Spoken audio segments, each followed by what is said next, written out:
If you don't know me, my name's Miley, and I just finished my senior capstone project, creating a documentary all about actionable love called Love is a Verb. It's on my channel. It's maybe linked in the card thing if I can learn how to do that, because I don't know how to do that, but that's fine. In it, I got to do 6 interviews on a variety of subjects, such as community love, friends and family love, and self-love. And the 7 people I interviewed had incredible perspectives on all of these different subjects and topics, and I couldn't fit all of what they said into my documentary. So I put some parts of it in there, but I wanted to make sure that there was a place where if anyone was interested, they could hear these people's amazing thoughts, because they helped me out a ton, and I've learned so much even just watching them back in order to make this. So this is all of their full interviews, only a little bit edited. Yeah, if you guys are watching this, the people that I interviewed, thank you so much again. I still carry with me a lot of the stuff that you guys said, and it's really impacted me and how I act, and so I really appreciate it, and yeah, I hope you guys enjoy.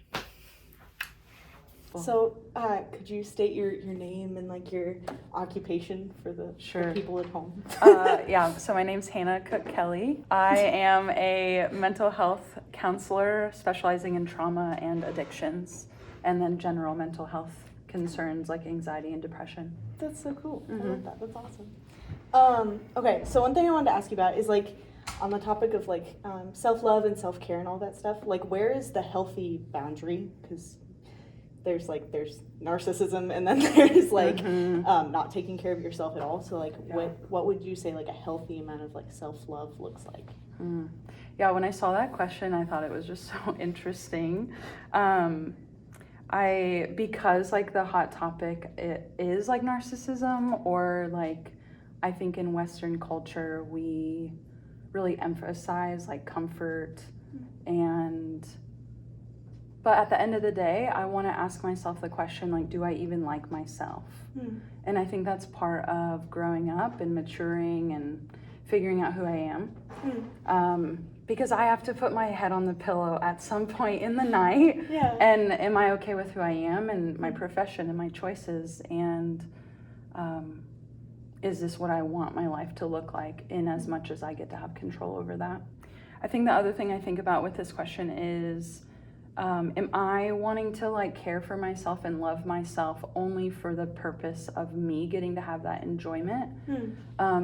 Or do I get to give it away? So whether or not somebody gets married, whether or not they're unmarried for their whole life, at some point there's going to be very intimate relationships with friends or family. And so do I get to love myself and care for myself and then also give that away? Because otherwise, if I don't give that away, then I think that's where we can fall into that like selfishness, the extreme of like narcissism. So I think it's important, like if I'm gonna enjoy who I am, can I enjoy it in so much that I get to give it away to somebody or multiple people as well? That's super helpful. Thank you. Yeah. Yeah, you're welcome. Okay, so like branching off of that, like why do you think it's important to like take time to like care for yourself, and like take care of yourself and like appreciate yourself kind of? I think because otherwise I'm a trashy human. Like, so real, yeah. I think I'm selfish. I think I put my needs above everybody else's. I'm really good at that. It doesn't take much effort to like put myself first. If you look at like toddlers, they steal toys and they steal candy and like they do things for themselves. Like it's not something that we have to be taught how to do. So I think it's important that we care for ourselves. So I don't know, I as like a way of us getting to know ourselves. And then again, we get to like enjoy and share and invite others into us and into our lives. Hope that's answering the question. Oh, absolutely, yeah. Thank you. You're welcome. Okay, cool. So in terms of like when you are like because like before I started this project, I was really bad about like taking time to take care of myself. And so like for somebody who's just like looking to start like taking care of their mental health and like physical health and like all of that stuff, like do you have any advice that you'd give somebody who's just like literally like just starting that journey? Be gracious and be flexible. I think because like we are adaptable people, and I think depending on our season of life, it's going to depend on like how I have to take care of myself. So as a student, like if I'm in school or focused on school from 6:30 in the morning until 5 at night, tending to myself is going to look really different than a parent of toddlers or a grandparent. I think it just depends. So I think being gracious, being flexible, knowing that it can change. I think also having humility, like, oh, I messed that up. If that impacts somebody that I care about, then apologizing and like, hey, I didn't do that in the way that I wanted. Can we start over? I think that's also like a form of self-care, being able to like make a repair when there's a rupture, or just having that humility. So I think those would be like the big things I would say is like be gracious, be flexible, and be humble along the way, and just try stuff. Figure it, like I think Instagram can really influence what we think we need. Like, oh, I need this shaking mat, and I need like red light therapy, but like, is that actually what my life is needing? And so like the one example I think of for my own self, because my job is so relational, and because my work requires just a lot of like my energy, I learned, in order to take care of myself and to sustain this profession, I'm gonna have to like press pause on relationships, and like this pouring out of myself. And so one day a week I like take a tech break. My family and friends know like you probably won't hear from me on this particular day, and that's the way that I get to like care for myself. But if I were to work in a really isolated job, that same principle like might not apply, because now it's like, wait, I'm really in desperate need of people. It would be almost like the exact opposite. right. So but I think that comes with knowing myself, knowing what I've needed over the years, and as it's changed, like that's that adaptability, I've got to change with it. So sick. Okay, cool, thank you. You're welcome. I know I keep saying thank you at the end. It's fine. Okay, cool. It's totally fine. Okay. I get that this is your first one too, and I've never been an interviewer, so. Oh, okay, cool. Awesome. I'm like, good job. You're doing amazing. Thanks. Okay, we kind of approached it, which is kind of cool. Okay. But like when you were talking about like the days that you like take time to just like, hey, I'm disconnecting from like technology and all that stuff. So like in like relationships with like friends and family and all of that stuff, like how would you advise somebody to go about like setting boundaries with others?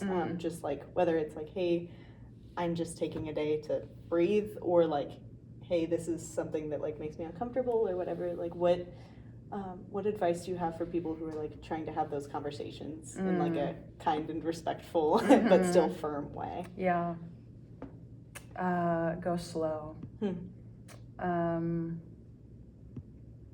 I think going slow is important, because some things are going to work and some things are not, but you might not really realize that until you've let time do what time does and like pass by. And so that's one thing that comes to my mind. I think the other thing, more practically speaking, is like, who am I?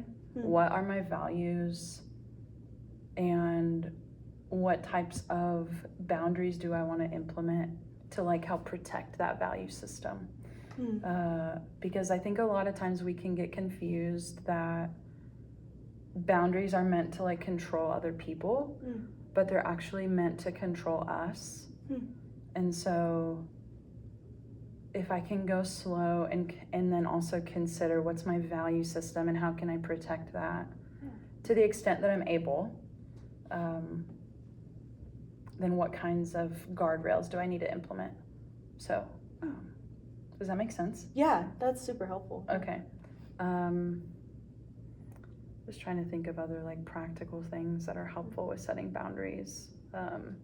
I think that you could talk about the humility piece again. Like, I might implement something with my parents or with friends and then realize like, whoa, that is not what I meant. Or like that just came out sideways. Okay, I'm really sorry. Can I try again?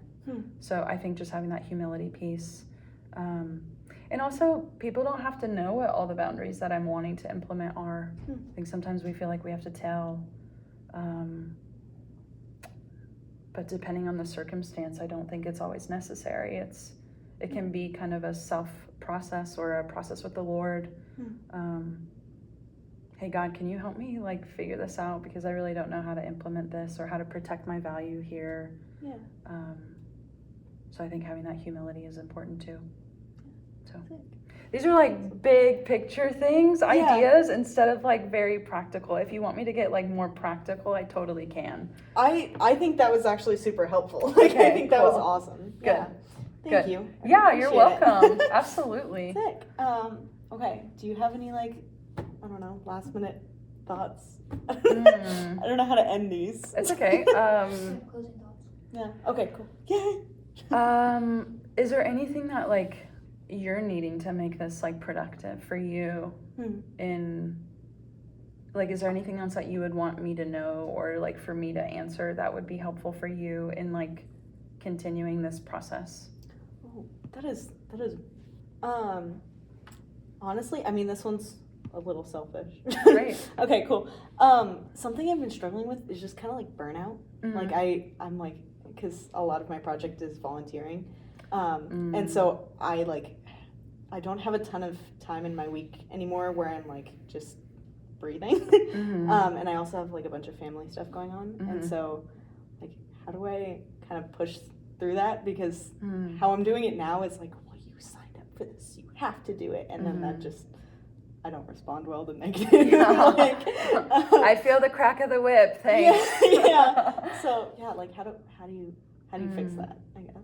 Is it burnout like with the project or just like school being, I don't know if you're a senior, but is it like just school over it or? Yeah, it's kind of a little bit of both, almost. Like I love my project and it's very cool, and it's something I'm very passionate about, which is awesome. But sometimes I'm like, I really don't feel like doing this again. Yeah, totally. I get that, and I think that's true of life. I don't want to be a counselor sometimes, or somebody will tell me something, and I'm just like, whoa, you need a counselor for that, and then I'm like, wait, I'm the counselor. Dang it. So I think that's part of life, having like really high highs and low lows, and it's true of sport, it's true of so many things. So I think something that's helpful is like remembering my why. Like, why am I doing this? Like, what's the purpose of this? Why did I get into this initially? I think it's important to kind of refocus myself in that space of what was the thing that really brought enjoyment and fulfillment in the very beginning of this project or this schooling, or so that's one thing I think about. Another thing is kind of like, where's the long term? Like, if you are wanting to go to college or a trade school, or man, my goal is to be a stay-at-home mom, cool, then okay, how can I in the here and now like think about the future, to like play the long game instead of just the like, man, this is so tiring and I'm so over the grind. And I think that can be like another helpful perspective to have.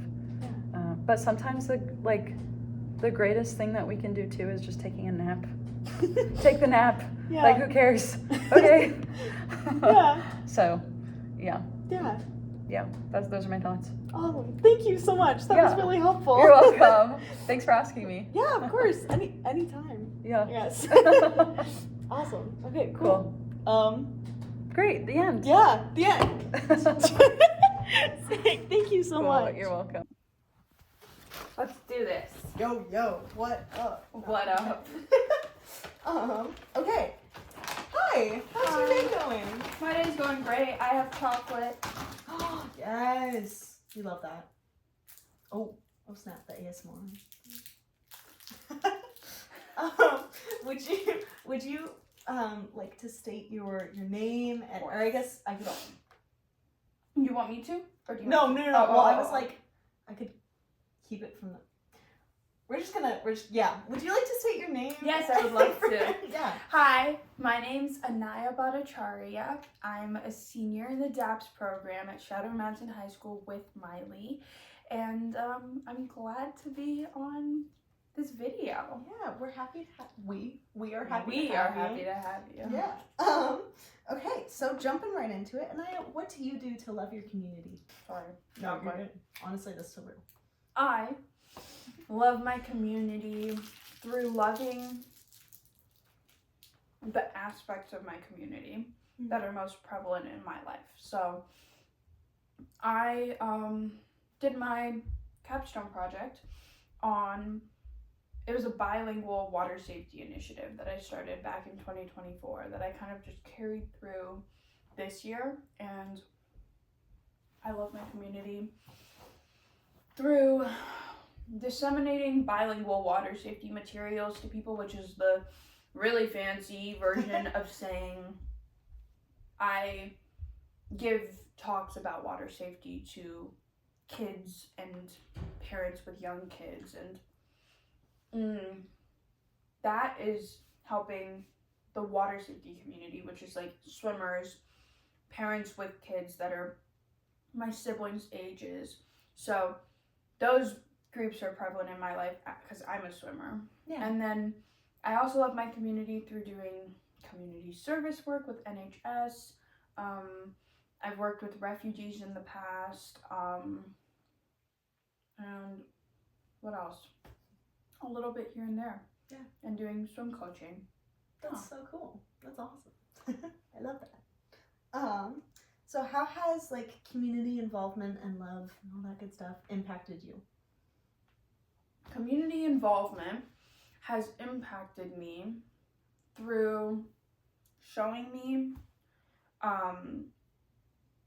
the importance of loving people who don't get the love that they deserve. Mm-hmm. So, for example, working with refugees, this was back in middle school, of course, but which was a hot minute ago. Yeah, forever ago. ago. It kind of it changed my outlook on a lot of what I do today and a lot of what I see today. So I'm going to use it as an example. Yeah. Working with refugees, I saw people who came from somewhere completely different than this world of America. Mm-hmm. And they were in a place that they'd never been before, in a culture that they had to get used to like that, just out of nowhere. And it was like transferring high schools in the middle of high school and being put into some strange new world where you have to be perfect or like learn how everything works super duper fast. Yeah. It's like learning, like doing a foreign exchange program without learning the language of the foreign exchange country. But so much scarier. Yeah. So I think my community service has taught me that, like, with the refugees, they needed a lot more love than your average person needed, because they had been through literally war and back. Yeah. And they just needed love from people to like show them that people were there for them. So I think community service and love have taught me the importance of loving people who don't deserve it, who don't get what the love they deserve. Yeah, that's really beautiful. Thank you. Yeah. So why do you love your community? Ooh, I love my community because it reminds me of how lucky I am. So when I do community service and when I work with my community, whether it's showing them that I love them through action or showing that I love them through words, and talking to people in the community. I feel like community service has shown me that I have a beautiful life, and it's important to show other people that aren't as fortunate, that they can have parts of their life that are just as beautiful, or maybe even have a life that's just as beautiful. Because I feel privileged to be able to go to school. I feel privileged to be able to live with a roof over my head, to have a bed. Like, there are people that I've done community service with who do not have those privileges, because so many people take those privileges for granted and see them as rights. And while they should be rights, a roof over your head, a bed to sleep on, they aren't, unfortunately. And I think I've gone on a tangent. No, you're good. But I think the question was, why do you love your community? Mm-hmm. I think I love my community to remind myself and to remind the people that I help that they can have beautiful things in their lives too. Yeah. Thanks. Yeah. Okay. Last question for this part. What advice do you have for someone who is looking to get more involved in their community? Okay. If you want to get more involved in your community, you should not get more involved in your community because NHS tells you to do so, or because some honor society tells you to do so, or because you need it for college applications, or a job that you're applying for. Sorry, job that you're applying for. But you should love your community and love the people around you, regardless of those things. Yeah. So people who want to get more involved in their community should find the things in their community that they love, the parts of their lives that are loud, and the parts of their lives that they love loudly, and channel those parts of their lives into their community service. So for me, it's teaching swim lessons and doing my project because I'm a swimmer. I love the water. It's a passion of mine. If you get me started talking about water, I will not stop. Yeah. But I've found these things in my life that are important to me, that I love, that I will always love. And I make sure that I do community service related to them, because there's something so much more special, and I feel like it's also quantifiable in your mind when you do work with and you love on the things that are important to you. So my advice would be, find the things you love. Don't do community service because you feel like it's a chore. Do it because you want to, and because you found the things that you love, that you want to show that you love. That was wordy, but no, that was perfect. Thank you. Yeah. Okay. Anaya, what is your love language, or like top couple? Ooh, my top couple love languages would probably be words of affirmation and quality time. Nice. Those are W1. Thank you. Yeah. Thank you. So, do you take any kind of like self-care time, like in your daily or weekly routine? And if so, what does that look like for you? So, building on words of affirmation and quality time, I feel like love languages translate with the people you interact with as well as yourself. So, for me, words of affirmation remind you that you're loved. So I'll do like a weekly saying that I write on the mirror in my bathroom with my little sister. Can I show it? Yes, absolutely. Okay, so field trip. So up here it says, talk to yourself like someone you love. I love that. That's so cute. Oh my god. So my little sister and I do a little words of affirmation moment in the beginning of every week, and that I consider self-love as well as loving my sister. Yeah. Because it reminds you, our rule is you have to say it 3 times every morning before you leave for school. The only rule is that you have to say it with conviction. Like, you have to mean it, or you have to try to mean it, and fake it till you make it.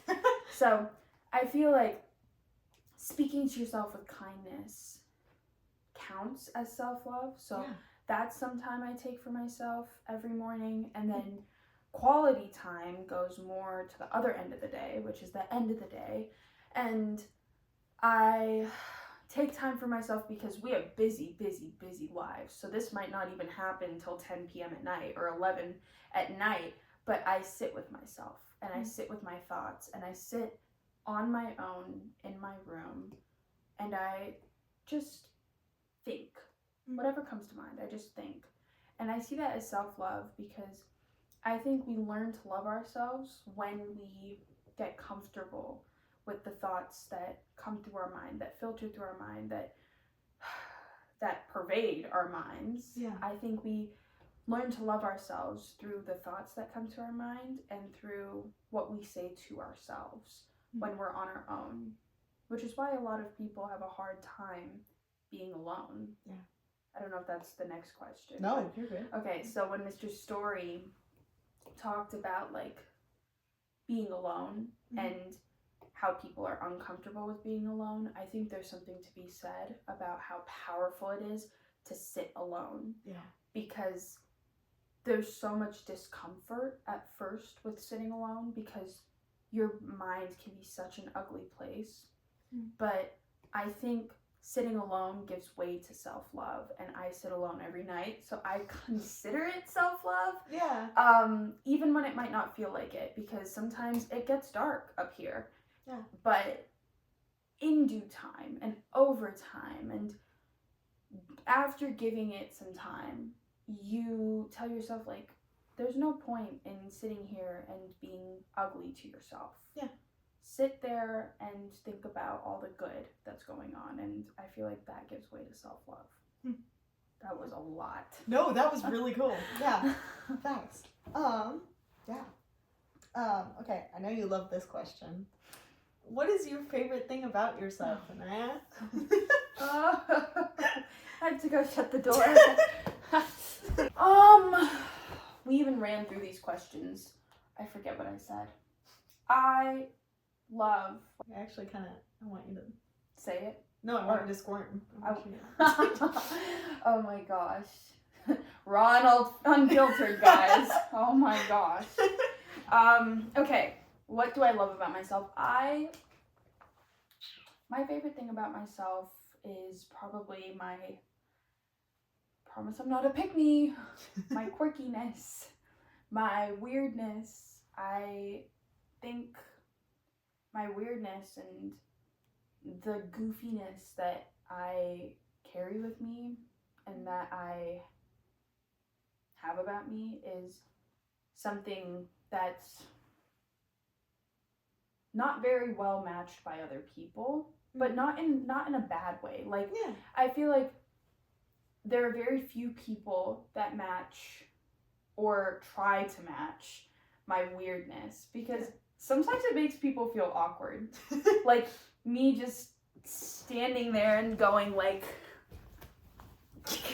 in front of people, they're like, what are you doing? You are so weird. But it puts a smile on their face every time. And I think something I love about myself is my ability to make people smile through how weird I am, even if some people don't appreciate it. Yeah. It's something I love about myself. So yeah, I love that. Thank you. Yeah. So when it does come up, how do you personally like deal with insecurity? Okay. This one is a little bit bleak. Love that. Insecurity is something that everyone deals with, unfortunately. Yeah.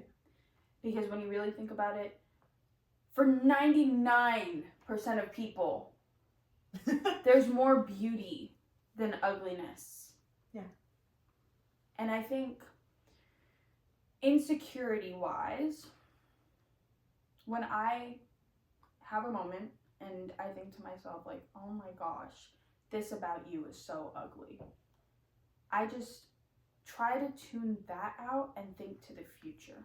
So what I mean by that is I think about how, like, when I'm not going to be invited to it, but when my funeral comes around, Yeah. when I die, because everybody dies. Yep. It's the truth. Everybody dies. And when you die, no one is going to be sitting at your funeral saying, oh my gosh, she was so ugly. Yeah. Like, physically ugly. Like, oh my gosh, she had such an ugly cowlick in the 3rd grade.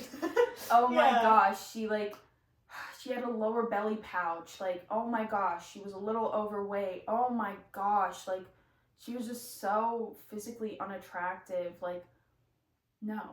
Yeah. No. Nobody's sitting there talking about that. Nobody's sitting there thinking about, oh my gosh, she was so weird. She just made everybody laugh because they were laughing at her. No. Yay! Yeah. It's okay to be insecure. But when you think to the future and you think about your death and everybody sitting at your funeral, nobody's going to be saying that. What they will be saying, however, is, oh my gosh, she made everybody smile with her quirkiness, with her weirdness. She was kind, she was loving, she gave more good to the world than bad. And I feel like when we notice how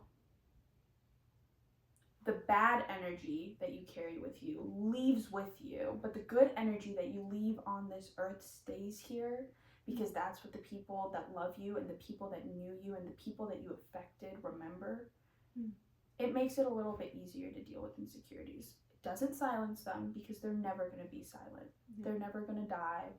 They're always going to be there. Maybe a little bit more hushed, but they're always there, in the back of your mind. And the truth of the matter is, you just need to be comfortable with the fact that you are able to contribute more good to this world than bad, even if you give a little bit of bad to it. If you counteract that with goodness and more goodness, that just has such a beautiful effect on what you leave on this earth. Yeah. And then another thing that helps me, one more thing with insecurity, is I like to think to myself, like, nobody actually cares. Because no, that's so real. while I might be insecure about my sideburns, my like body hair, like a double chin in a picture, like everybody has those insecurities. But when you really think about it, it's like everybody is so worried about themselves to care about you. They're so worried about how they're showing up to others, how they look to others, to actually pay any attention to you long enough to actually notice your insecurities. So, be at peace with that. I think that helps. That was really cool. Thank you. Yeah. Do you have any like parting thoughts? Well, this time I'm not coming back, so I would like to end with love yourself and love your community, love everyone. Find the goodness in people, find the goodness in yourself, and don't settle for a limited amount of love because you think that's what you deserve. Make sure you remind yourself that you are deserving of more love than you can even fathom, because love really does make the world go round in the least hippie possible way. Love and peace and kindness, and not physical beauty, but beauty makes the world go round. Because the truth of the matter is, one of the quotes that I left on my mirror with my little sister was, you cannot be ugly if you're kind, because ugliness is the outward manifestation of people's inside struggles. So make sure you remember that beauty isn't physical, and you can always choose to love. You can always choose to love. Dang. Bang, bang. Bang, bang. Thank you. You're welcome. Thank you so much for being here. For being at your house. Thank you for... Okay, cool. Hi. Hello, how are you? Good, how are you? I'm great. Good. Do you want to state your name and just something about you? My name is Griffin Wilson. I'm a senior at Shadow Mountain High School. Nice. If that works. Amazing. That's Okay. perfect. Okay, so Griffin, what do you do to love your community? Love your community. Yeah. I think it's really important. An important way to show love to your community is through service, acts of service. I think it's really important to love your community through acts of service. I think, communities do so much to give to you, and it's important to kind of give back in that way that you can through kind of service projects and things like that. Yeah, for sure, absolutely. How has being involved in your community and all of that stuff, how has that impacted you? Yeah. Being involved in my community has really kind of put me in touch with what people need. There's so many different things that people need. It's not always food or not always clothes. There's all sorts of things that people in your community need help with. And so I think it's important. I've had a lot of different experiences helping my community, and just seeing what people need and how people like to help out with one another in ways that I would have never expected. Yeah, that's really cool. Thank you. Yeah. So why do you love your community? I mean, that's a good one. I love my community just because, I think it's important to have people around you that care about you. Like, whether it's on a small scale or a broad scale, a community is really important. I'm trying to think of how to word this. No, you're good. A community is just really important to have. You have other people to lean on and depend on, but also people that can depend on you, and that's a really important balance to have. And I love my community just because there are always people there for me, and I know that I can always be there for those people as well. Oh, that's really cool. If that works. I think that was good. Yeah, no, that's perfect. Mhm. That's great. Okay, what do you know the 5 love languages?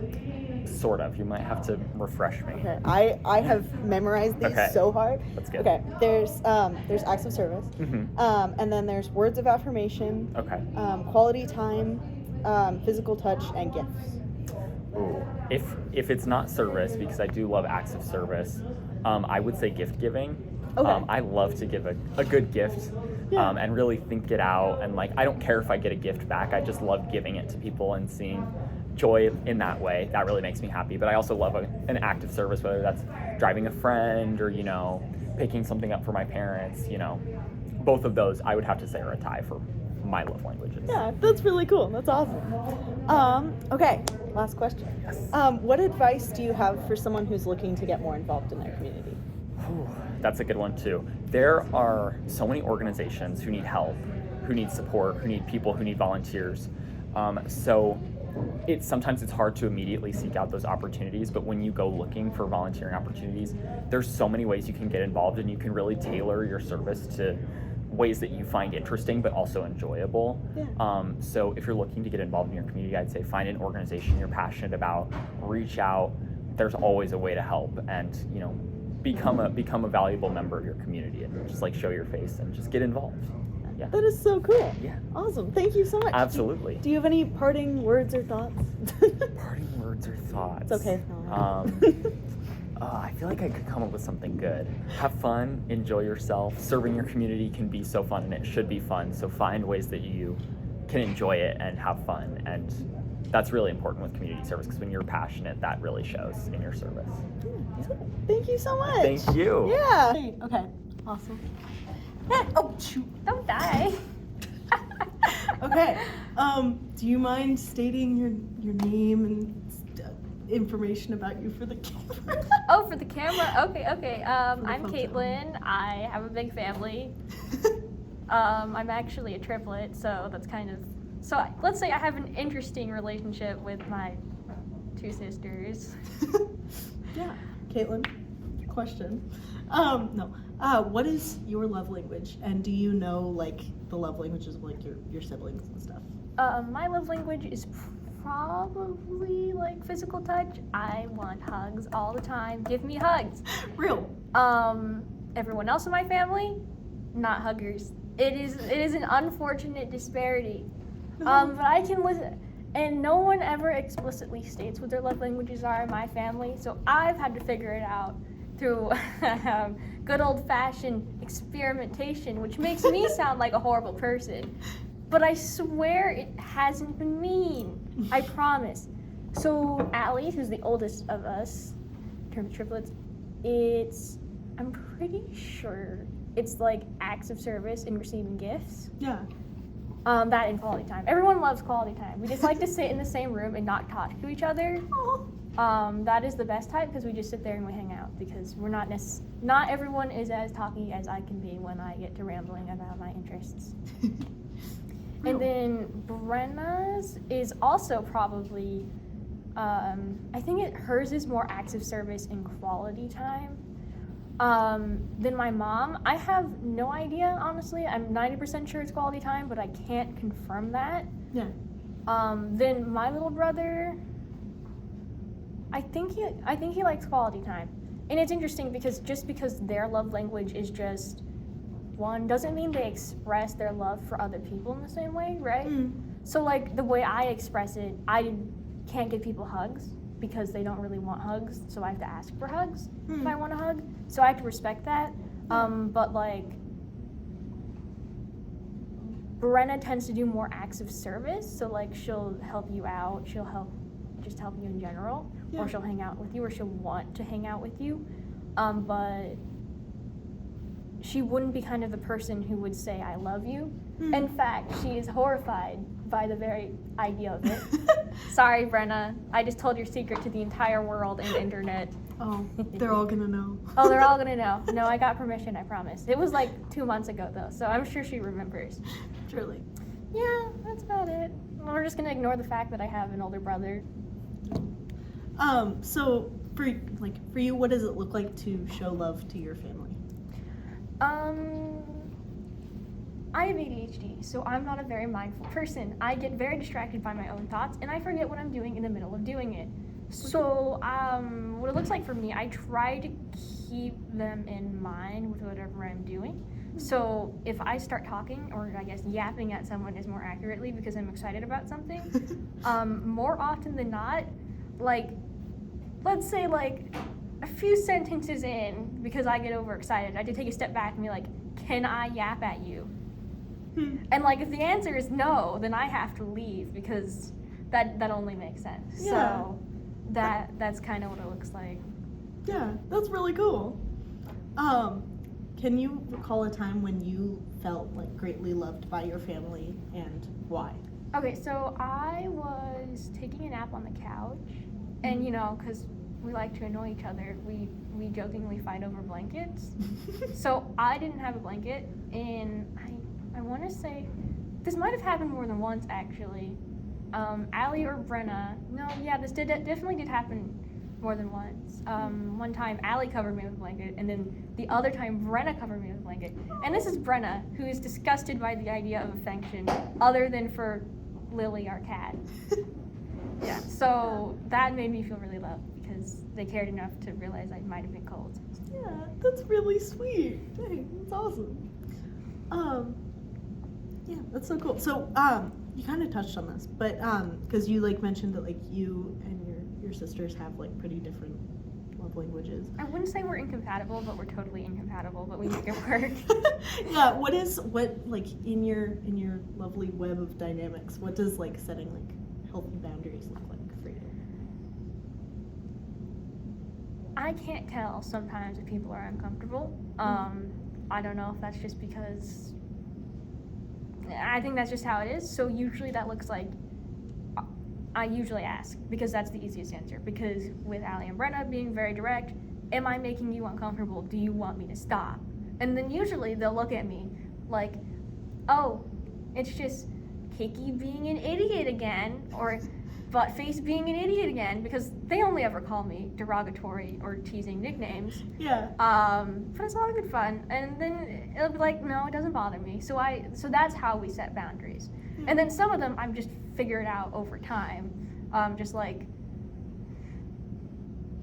okay, Brenna hates it when I say I love you to her. I keep doing it because I'm annoying. But I do, every so often, I do ask, does it actually bother you? And Brenna's like, I don't actually care. So it's things like that. It's just making sure that if I feel like they're actually being uncomfortable or something like that, it's just like talking about it, because that's really all I can do. Because I mean, I can guess and make assumptions, but that's never a definitive answer. Yeah. That's really cool. That's super helpful. Thank you. Caitlin, do you take self-care time? And if so, what does that look like for you? I would say yes, but also no, because that's a complicated answer. Because my definition of self-care probably varies significantly from most people's. I do take self-care time in the sense that when I am feeling overwhelmed, I lay on the floor and my cat climbs on me and we just cuddle on the floor so I don't have like an anxiety attack. I think that actually doesn't count as self-care time now that I think about it. But that's a good example of self-regulating there. So I do, and usually that looks like just taking time to myself, reading what I want to read, writing what I want to write, not thinking about all the stressors in my life. And sometimes that also means I just take a nap. I take naps quite a bit. Anywhere. I've napped on the couch, I nap in bed, I nap on my dad's couch. Everywhere is fair game, except for tables, because I feel like I fall through the floor. Valid. Yeah. Okay. Yeah. What is your favorite thing about yourself? I like the fact that I do have a lot of ideas and that I can put those ideas down to paper, because I mean, I like writing, and it's nice that I like that part of me. Yeah. It'd be kind of weird if I didn't, I hope. I do feel a bit weird sometimes about it, because it's like, is it normal to be proud of what I write? Because considering it's all just, self-indulgent. But, yeah, that's what I like about myself. I can write what I want. That's really cool. Yeah. Okay. Last question. Are you ready? I'm ready. Okay. So we all have insecurities, and that's a great time. So when they come up, how do you deal with insecurity? So if I'm feeling insecure about something, let's say I hate my haircut at the moment, which isn't necessarily untrue, because I would like it to be shorter. I just haven't gotten around to like actually getting a haircut, right? Oh. I just ignore it. I just ignore it. Well, think about it this way, right? Because I try not to let it control me, because, okay, I think my hair looks stupid, right? Let's say that that's what I'm feeling in the moment. Okay. Then I realize, that's okay. I'm allowed to feel like my haircut's stupid, as long as I'm not hurting myself over it. Like, I try to view it as this, right? I can feel those emotions, but I can't let those emotions become me, because they're not productive. So if it really was bothering me, then I would have to advocate for myself to try to change it about me. So I could say, hey mom, I would really like to get a haircut this weekend. Can we try to make that work? And if it doesn't work, then I try the next weekend. Hey mom, can I get a haircut so I can stop feeling that my hair is stupid? Which honestly, I just need a haircut. I don't actually hate my hair. Yeah. That is really cool. Thank you. Yeah. That's a very neat and mature approach. See, then there's some of the insecurities that I don't know how to handle, because we all have those. I struggle like realizing what I'm doing is actually impressive, right? Because it's just normal to me, so I don't necessarily I'm not necessarily able to like differentiate what is and isn't, like, oh, that's so cool, and oh, that's just a normal thing everybody does.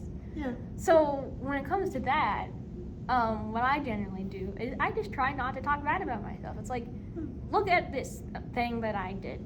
I don't think it's impressive, but other people do. So I have to let other people feel that way, even if I don't necessarily agree. Yeah. And usually that makes me feel better about it, because maybe my perceptions of myself aren't wrong. Maybe my perceptions of myself are wrong in that particular instant. Yeah. So, yeah. Yeah, that's really cool. That's awesome. Thank you. Yeah. Do you have any, it's okay if not, do you have any final parting thoughts or words for kids at home. For the kids at home. Everyone has a secret weird hobby they don't want to talk about. My advice is find someone to talk about that weird hobby, okay? I like conlanging. I write fan fiction. I can't believe I just said that on camera. But it's helped me go through a lot. You can just find something you love, let yourself love it, and don't be afraid of other people's judgments. Of course there's gonna be haters. Just ignore the haters. Those were really good parting words. It was awesome. Okay. Thank you. Yay. Thank you for interviewing me. Yeah, I'm anytime. so happy to be here. I don't know why the heck we're gonna see how it goes. How chill this is. Yeah. Okay. Can you state your name and a little bit about you? Hi, I'm Grace Mikowski.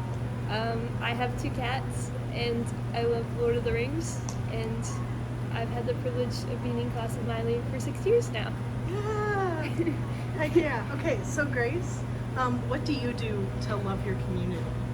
I volunteer with my mom through the National Charity League, which is an organization where moms and daughters get to volunteer in a bunch of different organizations like within the community and area, and so it's been really great. That's so cool. That's really fun. Yeah. I love that. How has community involvement impacted you? What showed me that my purpose and what I want to do with my life is help other people. I just love it so much, and it's the best feeling in the world getting to do good things for other people when you can. Yeah. That's so sweet. Oh my gosh, I love that. That's sick. Okay, can you tell me a little bit about your senior capstone project? So my capstone project is called Celiac Action, and it's about spreading awareness about celiac disease and helping everyone within the community adjusting to living a gluten-free lifestyle and being safe through talking to restaurants, discussing mental health, and then building pamphlets to help people. So, That's so cool. Yeah. That's lovely. So why do you do all of the community love things that you do? I love volunteering because I feel like for a long time, like most teenagers, I was stuck in just hiding in my room, scrolling on my phone, or reading a bunch of books, and not doing things that made me feel like I was contributing to my community or doing anything meaningful.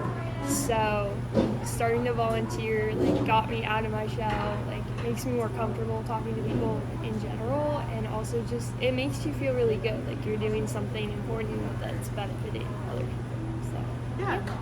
That's really cool. That's a super neat perspective. yeah. So what advice do you have for someone who's looking to get more involved in their community?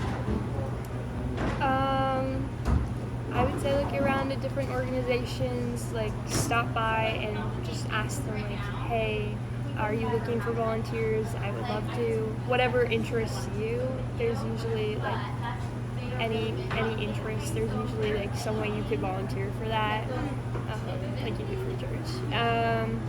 And yeah, it's really easy to just sign up. You might have to go through a little training, but then you can do it as much as you want, as little as you want. Just even occasionally doing it once a month makes a huge difference. That's it. Cool. Okay. Cool. Okay. Grace, what is your love language? Would that be what I want or what I do for other people? Yes. Yes. Okay. I like giving people really specific gifts that nobody else understands. It's a good time. And then I really appreciate acts of service the most. Hey, that's really cool. Yeah. Do you take any kind of self-care time? And if so, what does that look like for you? So I do self-care Wednesdays, wherein since it's the middle of the week, I just take the day off after school and take care of myself. I do that through bubble baths, candles, tea. Oh yeah, it's a great time. Oh my god. I always try to do something creative, just coloring or playing an instrument, and yeah. and then it helps me get through Thursday and Friday. Weekends. That is so awesome. I love that. Thank you. That's absolutely amazing. So Grace, what is your favorite thing about yourself? Got a wild imagination. I feel like I could stare at a wall for hours and be completely entertained. So that's cool. Yeah, that's it. I love that. We stand a creative queen. Yes, yeah. Okay, final question. Are you ready? Mm-hmm. So, everyone deals with insecurity. So, like, when it comes up, how do you deal with it? Affirmations in the mirror. It's corny, but you know, telling yourself like I can do this. I always say I can do hard things. That's a big thing to do. Yeah, especially getting up in the morning. If there's something. Yep. Like, this is aesthetic. It's giving the documentary.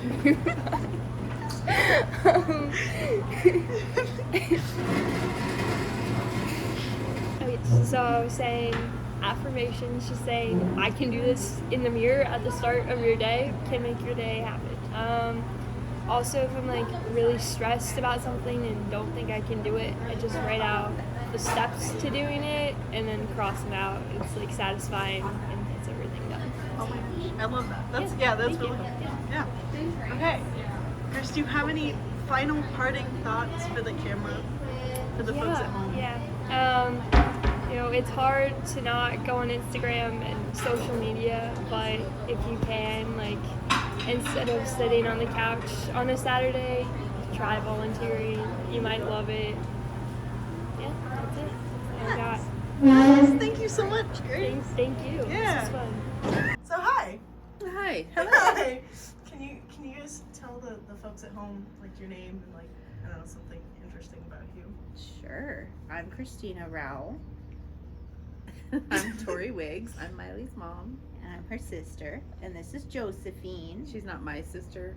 She's my daughter. I'm She's Miley's sister. And it's This is- Josie. She's my littlest. Our baby granddaughter. Yeah, we love her. Okay. So can you guys do you guys know each other's love languages?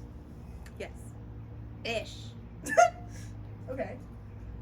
You want to go first? Yes. Okay. So Christina's is gifts.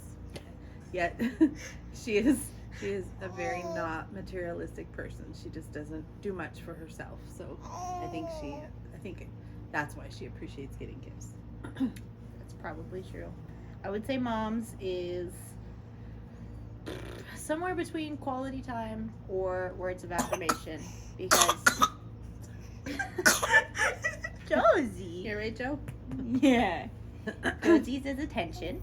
No, I would say mom's is either quality time or words of affirmation. Probably because she just enjoys spending some good time talking and laughing with the people that she loves. And I know it means a lot to her when we verbalize how much we appreciate her, and because she does a lot for all of us and doesn't always get thanked for it. That's really sweet. Okay, so Cece, Christina, how old are you? I'm 26. Okay, so you guys have been And how old are together- you? Well, No comment. You guys have been together for 26 years. And so what was your guys' relationship like when Christina was growing up? We've always had a good relationship. I think when Christina was younger, there's a pretty big age gap between Christina and then her younger brother and sister. There's like 6 years where she was by herself.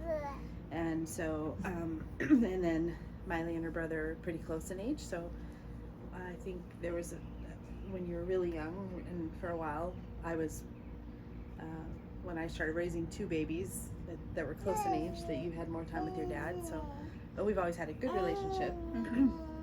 But I was the less fun one because I was doing more things. Yeah, I think we got closer as I got older, and we've continued to get closer as I've grown into adulthood. Yeah, that's awesome.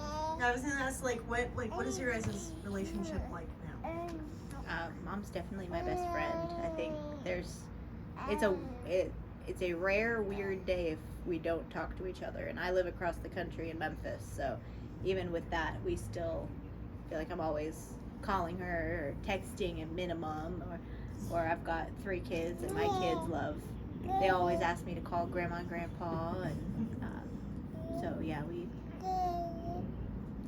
have a great relationship. Mm-hmm. We're good. It's very as your kids get older and they need you less or differently, it's really neat to get to become friends and kind of become more friends and less.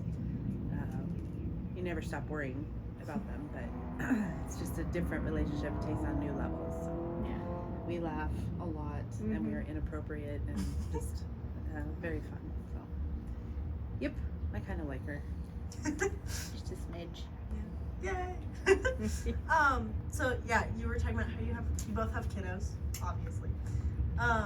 So what does it look like for you guys to like show love to your kids in a way that like not only they'll understand but also like works for you? Yeah, I think so. Right now, my oldest is 5, and then I have a 2-year-old, and then I have Josie, who's 9 months, and they're all in different stages of pretty significant. As close together as they are in age, they're in very significantly different parts of development in life. And I think for my oldest with Johnny, it's a lot more showing him as much one-on-one time as I can and direct guidance, versus with Luke, my middle child, my 2-year-old, he's a lot more of just kind of, he wants to be with his siblings all the time, and it's more gently correcting and guiding, but he needs less like of that intensely focused time. And then with Josie, she's just at that spot where everything is new and everything is different, and a lot of what she finds in me right now is just that comfort. And so it's been interesting meeting each of them through each developmental, and each kid is a little different too, to where you can kind of get a pulse on what they need in that moment and what is going to speak to them in that time also. But it's definitely no perfect formula. It's different but it's different from day to day for every kid, but definitely different from kid to kid too. I would say, as my kids are, Miley, you're my youngest, and so, and just barely 18, so, that doesn't ever stop, that meeting your kids where they need you, it's kind of always the way that it has to go, or the way that it goes, and that doesn't change from when they're little to when they're old. And have their own kids. So your relationship, kind of like, that friendship that develops, your relationship is different with your kids as they grow into who they are as adults, and the families they're going to lead and the partners they're going to have in their life, all the different decisions they're going to make. They're going to need different things from you, and I'm just happy to be able to have a good relationship with all of my kids, to where they have different needs. Some of them, some of them more physical needs, some of them more emotional needs, just in that crisscrosses and varies as people get older, and we just go through the events of life. So just meeting them where they are, and that's as with any relationship, but especially with a parent of kids that are no longer kids.